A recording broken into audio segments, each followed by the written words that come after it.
Bonjour à tous et bienvenue dans ce nouveau numéro de Territoire de Com. Nous vous proposons chaque mois de découvrir le portrait de ceux et celles qui font la communication dans le secteur public. Et aujourd'hui, je reçois Xavier Crouan. Bonjour. Bonjour. Vous êtes le directeur de la communication de la région Île-de-France.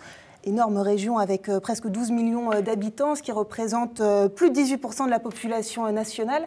Ma première question porte sur le service communication. C'est un service important au sein de la région ? Alors c'est un service important et en même temps modeste, voilà, parce qu'on se doit de rester modeste dans la période, mais en même temps, voilà, compte tenu des enjeux de ce territoire, c'est, vous le disiez, effectivement, une des premières régions d'Europe, 30% du PIB français, donc on a là effectivement un enjeu majeur en termes de communication.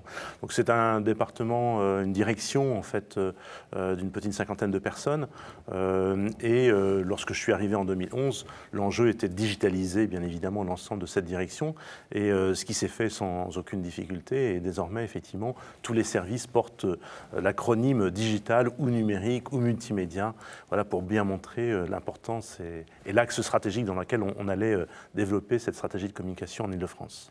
Alors on a souvent l'impression qu'à Paris et le reste de la région, comment on communique dans ce contexte-là ?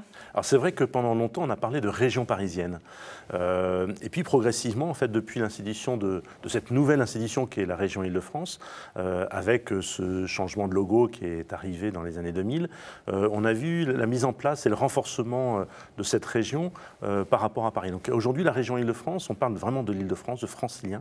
Ça s'est maintenant installé dans le vocabulaire et c'est une institution qui a toute sa place et qui le prend de plus en plus sur le plan politique et qui a réussi à construire une vraie identité sur un territoire. Et puis en même temps, on est région capitale, et donc ça veut dire qu'il y a la capitale aussi, Paris, qui est là, très fortement présente. Vous savez que 80% du territoire francilien, c'est des zones vertes, c'est des forêts, c'est des zones agricoles. Le territoire urbain ne représente que 20% de cette région, contrairement à ce qu'on pourrait imaginer. Et ça, ce sont des atouts que vous avez mis en place lors de la création de votre marque, puisque vous avez une marque de territoire que vous avez lancée. C'était important de fédérer l'ensemble de ces territoires, aussi divers. Alors, l'enjeu était pas tant effectivement les territoires en tant que tels, mais plutôt les acteurs du développement économique et touristique. Dès lors qu'on se trouve à l'international, il faut effectivement à un moment donné porter une bannière commune, que ce soit la marque France lorsque c'est nécessaire, ou une marque d'un territoire qui est suffisamment grand pour porter la dynamique des acteurs. Donc on est bien dans un enjeu de communication à l'international, non pas de fédération des territoires que constitue la région Île-de-France. Ça c'est le rôle, j'allais dire, même de l'institution. Donc la marque de l'institution Île-de-France demeure. En revanche, on a créé une marque pour porter les acteurs publics et privés dès lors qu'ils sont à l'international, et c'est Paris Région. Et sur le local alors, puisque les meilleurs ambassadeurs d'une marque, ce sont aussi les habitants, les citoyens, comment cela s'articule au quotidien ? Comment vous travaillez sur la communication de l'institution cette fois-ci ? Alors sur l'institution, c'est un autre domaine, un autre champ.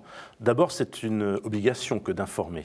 C'est une obligation pour, ne serait-ce que pour des raisons de transparence, des décisions, etc. Donc on a une nécessité d'informer. Et puis une dimension de communication, de valoriser un certain nombre de politiques publiques. Donc sur la partie information, on y reviendra tout à l'heure, un magazine, la région Île-de-France, qui est diffusé, pas sur toutes les boîtes aux lettres parce que ce serait trop important. Et puis on a des campagnes de promotion, de valorisation du territoire ou de politique publique en Île-de-France. Alors vous avez travaillé sur la refonte du journal Île-de-France, travail qui a d'ailleurs porté ses fruits puisque vous avez récemment reçu le Grand Prix de la presse territoriale.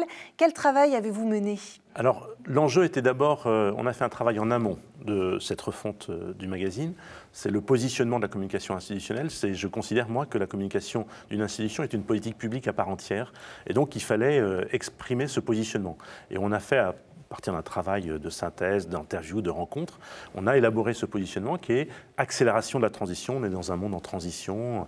Et donc, la politique publique de la région, c'est de pouvoir accélérer cette transition par des dispositifs, des subventions, des moyens, etc. Et donc, le magazine devait porter ce positionnement. Et donc, on est sur regard d'aujourd'hui, sur une région de demain, et on va raconter des histoires. Et on a refondu totalement sur le fond et sur la forme ce magazine. Et donc, on a introduit à la fois une place de la photo pour raconter des histoires, mais aussi des témoignages importants de gens qui bénéficient des subventions de la région et qui racontent cette transition, qui sont acteurs de cette transition. Mais aussi, on a développé de l'open data, et à partir de l'open data, on a des data viz, donc des nouvelles formes de représentation et d'expression ou de lignes d'expression éditoriale. Et puis on a, dans un cheminement dans le temps et dans l'espace, travaillé avec la plateforme numérique pour faire en sorte qu'on puisse commencer un débat sur le numérique, le terminer dans le magazine, et puis construire un cheminement plurimédia, à la fois dans les formats, mais aussi dans les expressions. Alors, dernière question. Actuellement, il y a une réforme territoriale. On va voir l'arrivée de la métropole du Grand Paris d'ici 2016. En quoi cela va-t-il impacter le quotidien du communicant que vous êtes?